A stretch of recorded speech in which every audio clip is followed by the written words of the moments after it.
Namaste. Let us continue with the 70th Sloka in chapter 2.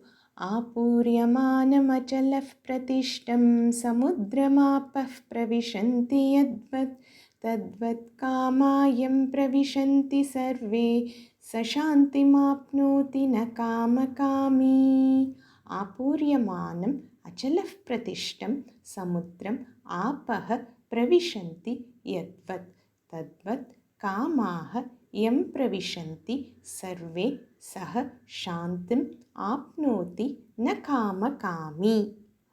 Bhagavan had been explaining the characteristics of a sthita prajna, and in the previous sloka he explained the very important difference between an ajnani and aññāni. The ajnani sees the reality which is presented before the eyes. The names and forms look real to an ajnani. This is also called as vyavaharika satyam or transactional reality.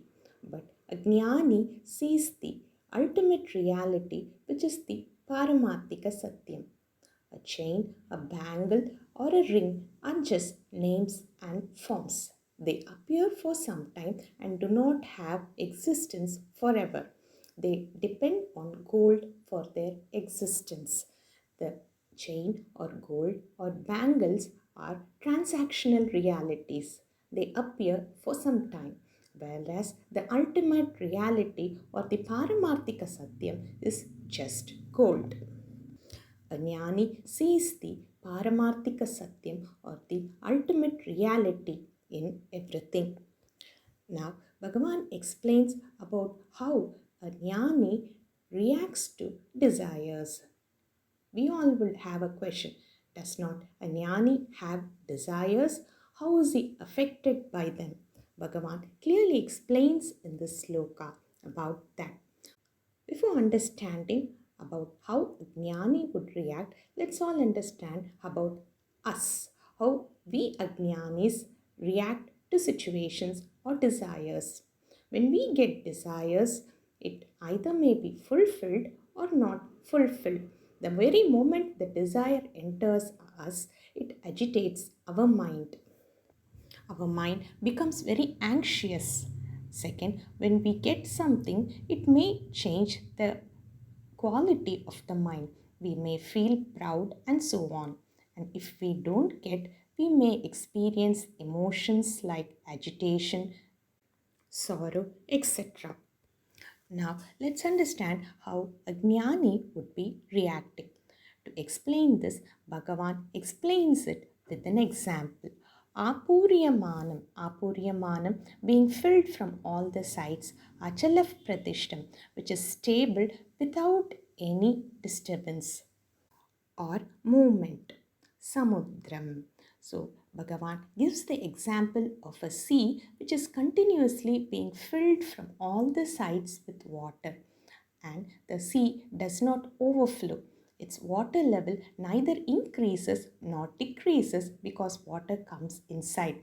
Again, the quality of the water is ever salty, even if Ganges water comes or if Kuvam water comes. Its quality never changes. Similarly, the desires that enter the mind of a jnani cannot cause any agitation or disturbance in the mind of a jnani.